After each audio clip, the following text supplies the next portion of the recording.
in the minority and still have intelligent comments to make. And of course, we also have a certain representation of various paradigms, then focusing on a statistic approach to corpuses or corpora. We have more general qualitative research, we have gesture studies, partly qualitative, partly quantitative, and we have the experimental approach. So I hope there will be lots of exciting things happening. Now the idea for the debate.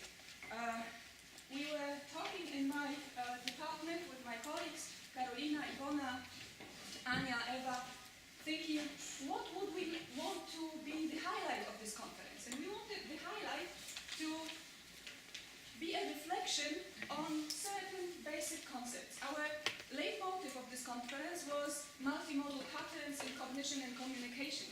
So the question we wanted to ask is, what do we mean by those multimodal patterns? What do we mean by a multimodal construction? Do we need these terms, and what do these terms do? That is, like, I like Lynn Cameron's approach when she says that metaphor emerges in discourse from discursive patterns. And then we have a discourse metaphor, and she says I'm agnostic with respect to whether these metaphors are actually conceptual or not. So what I'm trying to say here, then I talked to Karolina Rata, one of our experimental people here, and I said, because I want to know what this multimodal representation would be like. Would it be two modes, one mode combined? And she looks at me and says, like, representation? It's not like, what do you mean by representation? We have these dynamic interactions in the brain. Representation is just like, a concept you have to express yourself as a theoretician, but it's not like you have something in there that is representation. So I just thought, well, I'll ask a couple of questions like this to our experts today, and maybe they will help me understand what I do. Okay, Dylan, you go first. Hello, everybody. So I'm not really a specialist in multimodality, although I am very interested in it. I have several doctoral students who work on it, but I wouldn't call myself an expert in it. I consider myself, to the extent that I consider myself any expert, would be on methodology in linguistics. So Gosha kindly sent us all these questions, copied and pasted from her email, the 4 questions. And so last night and before the dinner, I sat down and went, I was trying to think my way through these questions. We have to keep to 5 minutes, so I'm going to be going super quick. I don't have much to say, actually, but still, 5 minutes does go quickly. So I'm going to start with the last questions first and then go to the first ones, because I thought the last 2 were easier than the first 2. The first question is more or less, is language independent from other communicative systems, such as gesture? I hope I summarized the question reasonably. My answer would be no, but why would it be? And perhaps the why would it be is the more important question. Using Occam's razor, the principle of simplicity in scientific research, you'd have to have an empirical reason, so an observational reason, why you would want to posit some theoretical thing such as an independent faculty of language. Now, I'm not saying there are good reasons for that, but unless there is a good reason for doing it, why do so? So we repeat the point, unless there is a good reason, an observable, non-theoretical reason, to posit the existence of an independent language faculty, i.e. a language faculty that is separate from our ability to do semiosis, meaning production, then why do it? Now, I want to add, nota bene, this does not mean that various structures in semiosis, syntax, facial expressions, are not highly specialized, but that's different from being independent. Okay, highly specialized can still interact with other cognitive capacities. And also language, however it is defined, and that is the big problem here, because if you separate language from other things, then you have to have a definition which can separate language from the rest of semiosis. Wow, even if that's possible, why would you do it? You'd have to have a good reason to do it. Perhaps aphasia. I mean, there might be very good reasons why we want to argue that some parts of language exist independently of other cognitive processes, but we do always need to remember that one, we should only posit theoretical things if there's an empirical reason to do so, an observable reason to do so, and independent is not the same as highly specialized. So my answer to that is, well, no, unless you can give me a good reason otherwise. Question 3. Are linguistic semiotic signs useful ways of describing linguistic behavior? Is that a reasonable summary of what you... I wasn't sure if I understood the question. Maybe it's because my training is in semantics. So, as humans, I ask my first year students, always in one of the early classes in first year, think of something that you can't name. Okay? To cognize, to think of something, conceptualize something, you categorize it, and by doing so, you create usually a sign meaning pair. Even, a form meaning pair, a sign. Even children when they sneeze. When I first moved to Hungary, I was surprised that all the children would go, "Hupsi, hupsi." Even at the age of 2, they go, "Hupsi." No one here says "psi," right? You probably say something like "chu," like in English. When you burn yourself in the kitchen, the French person goes "aïe," the English person goes "ow," right? So these are responses to situations, but even these are form meaning pairs. It's very hard for us to do anything without ascribing meaning. So I suppose the implication here was that we should use logic or mathematics to describe communicative events. No, I misinterpreted it. I couldn't think how else we could describe linguistic behavior without using science. I work with statistics, okay? So this here is linear regression in Greek, and this is the dependent variable, the random variable, the explanatory variable. We have all of these sorts of things, and we call them variables, right? I don't even know, I do know the Greek letters here, but we call them variables, and those variables are things, hypotheses we test.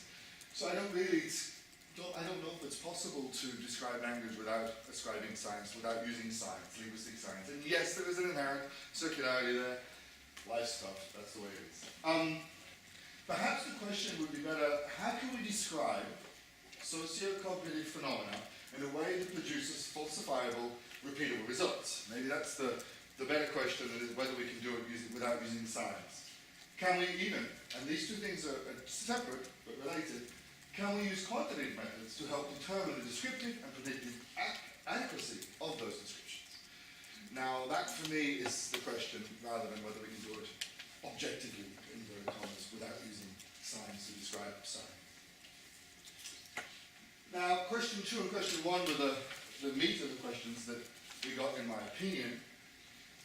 Question 2, it was full of so many implications and entailments. I broke it down into what I thought were the three principal sub-questions.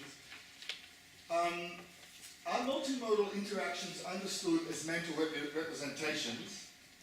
Are these representations mono or multimodal? Are these representations best understood as stable patterns or neuronal assemblies? So let's go through these one by one. Can we describe multimodal interactions as mental representations? My first question is, mental representations? What the hell is that? So I immediately thought about syntactic trees and Langacker's pictograms, and I thought, I don't think Gosh is talking about that. So then what is it? Schematic instantiations of schematic relations that I don't know. I don't know anything about. Representations is a meta-language that we use as linguists to help us deal with an objective study which is not observable. We have to remember that, guys, okay? So all of our meta discussion, whether it's signs or not, it's the tools we use, right? We don't have pictures in the brain. Langacker's pictograms don't exist any more than X-bar patterns exist like that in the brain, okay? But, so I assume that, agnostic, whatever, I don't know. Representations, monolingual or multimodal, monomodal, well, we're cognitive linguists, everybody here. So we treat compositionality, we treat language structure in a non-modular way, right, holistically. That's about as fundamental as you can get in cognitive linguistics. So, if for the individual, the extraverbal sign, whether it's a picture or whether it's a gesture or whether it's a raised eyebrow, if for the individual, and therefore by extension the speech community, the extraverbal sign, part of the complex sign, is an ad hoc addition to the communicative event, then it is probably treated as context information that we use in processing, combined with our encyclopedic semantics, to help understand the communicative event. If, for the individual, and then by extension extension generalized across the speech community, the extraverbal sign has become entrenched, then it will be treated as a gestalt, or in more traditional terms, part of a construction. Just like prosodic marking, just like facial expressions, etc., can be seen as different dimensions or different parts of a construction, well, so can memes or anything else you want, right? If it is entrenched and therefore part of the system, part of your competence, to use Chomsky's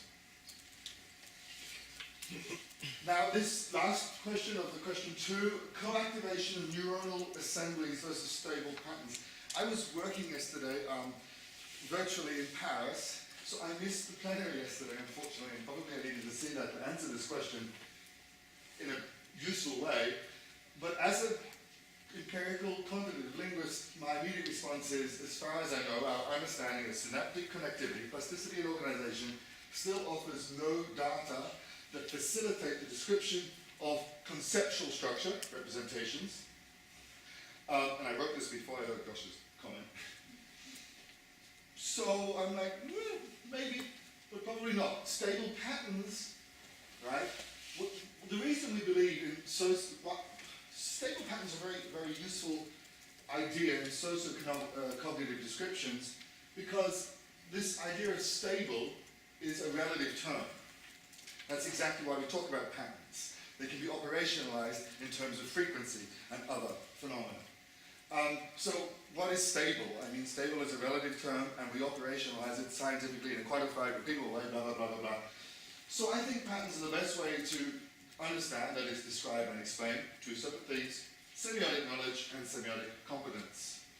Nota bene, that does not mean that the study of neural phenomena does not inform linguistics. On the contrary. And it does not mean that one day in the distant future, it may even help us study conceptual structure. But with my limited understanding of the field, there's still a huge gap between the study of neuronal structure and anything that we would call conceptual structure. But maybe I will be corrected. The first question, this is, I think, the most difficult and perhaps most pertinent question here. Multimodality, this is the question. Multimodality is not only a feature of spoken communication, written language and other non-spoken modes are multimodal. What does this mean for our understanding, investigation, and modeling of language? Now, as somebody specializing in methodology, it was this last bit that caught my attention. What does this mean for investigating and modeling language? So, if we believe that language has multimodal potential, which I assume we all do as cognitive linguists, then we must extend our models to include this. That's sort of a little bit obvious, I think, for a cognitive linguist, given the assumptions in our usage-based model of language and the fact that we believe language is treated holistically and that the language faculty is part of general cognitive capacity. But there are some opinions that I have here which might be more contentious and more useful to discuss. Language is a systematic, structured semiotic system, but it's not closed. The use of images in language dates back to the origin of writing. Arguably, cave art is arguably the origin of writing, scripts, that sort of stuff. So why not? I mean, we all know that using an exclamation mark or a question mark in written text or an emoji, okay, in SMS is highly structured, is part of the grammar of language. So why can't we extend this to memes and pictorial gestures or whatever we want? There's no discrete structural distinction between entrenched and ad hoc signs. Remember, we're always making generalizations about individuals in a speech community. For a given individual, that may be entrenched at one stage in their life, in another stage of their life not, and it may not be entrenched for another individual. We're always making generalizations over populations, okay? Samples representing populations. So, for my grandmother, the use of an emoji in an SMS would be an ad hoc thing, right? And anybody who's received SMSs from their grandmother, you probably will have found that they seem a little stiff. Something's wrong, right? The communication event is failing because you're expecting visual representations of certain interpersonal things that we do with emojis, etc. and so forth.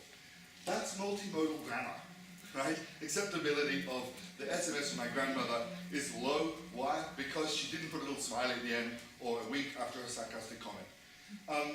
That's multimodal grammar, my opinion.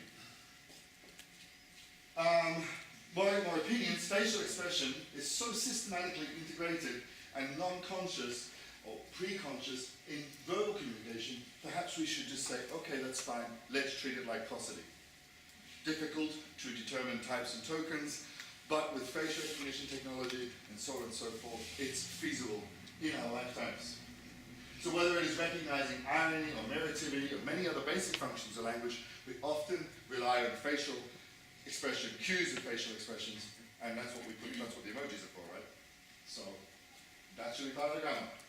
Lastly, some structures, some gestures, this is the problem, some gestures, some body postures, some images, some memes or whatever, so images are entrenched for the individual, and if it's entrenched for a large group of people, for the speech community. Therefore, they are part of the linguistic system, but others are not. Backwards memes, Cornelius throws, such signs are good examples of entrenched four-meaning pairs which are systematic and integrated in the linguistic system. But, how do you know which ones are part of the linguistic system and which ones are not? And if you know which ones are, how can you collect them systematically in a scientific way? Now, for me, this is the single biggest problem in multimodal research. We've got thousands of years of tradition in identifying morphemes and lexemes and phonemes and all this sort of stuff. The multimodal stuff is still new. Type and token. Type is the object of study. Throw. So we've learned that this gesture is a type, and it seems to have at least a reasonably frequent role in communication. So we can say it's part of the system. Good. How do I identify the token? When we're looking at a video corpus, how do I know that this is, the throw, or it's just my personality, or there was a fly there? Okay, how can we systematically, scientifically identify the tokens of the type? And those two questions, what is a type, and how do we collect them scientifically, I think are the big questions for multimodal research. That's just my methodological bias and point of view. So, thank you.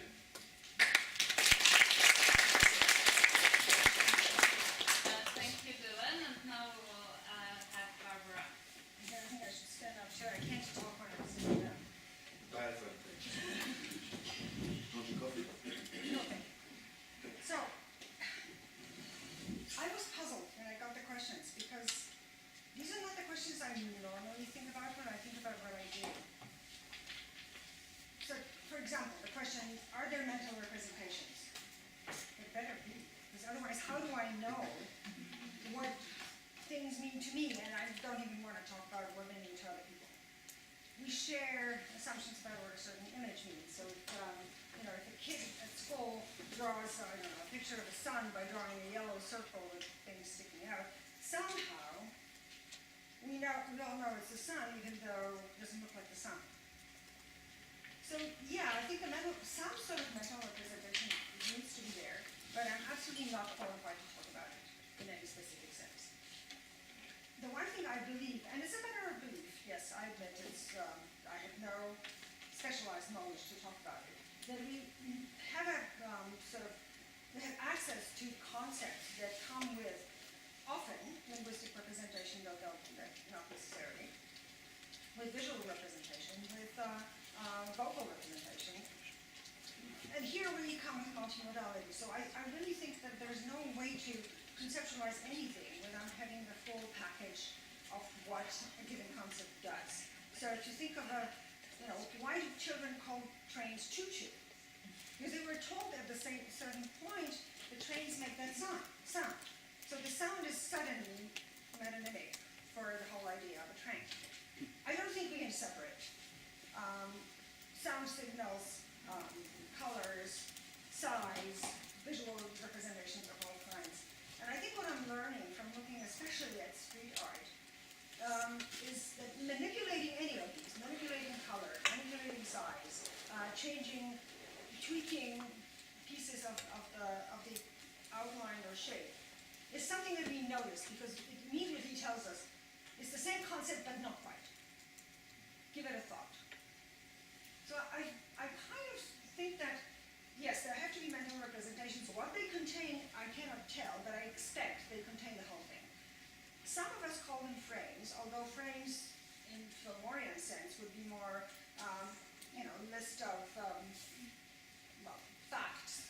And once you get at one, you're getting at the whole thing. I'm not sure Chuck would really want to talk about the shape and color and sound and taste and touch come into it. Probably not. Maybe he didn't have the time. But I absolutely think that frames include that kind of information. Otherwise, I don't think how we could explain things that are multimodal in the sense of representing sound and color and all kinds of things. But also, and here is me, the English department person, how could we talk about effects of poetry? We can't talk about effects of poetry without referring to frames in the full richness of the experience. I think to me, the core concept that we need in understanding mono, multi, linguistic, not just linguistic, visual, whatever signals, is what kind of experience is being developed. And I hope it speaks a little bit to what Cornelia was talking about, that the experience of throwing is something that helps you understand what a gesture does. And you're right, Dylan, that it doesn't have to be the same gesture every time. But how do we know? We know because it resembles the act of throwing that we have done many times. So that, oops, somebody's glasses are in danger. Oh, that's where they are. I always lose them. So yeah, I think my firm belief is that it's a multimodal package,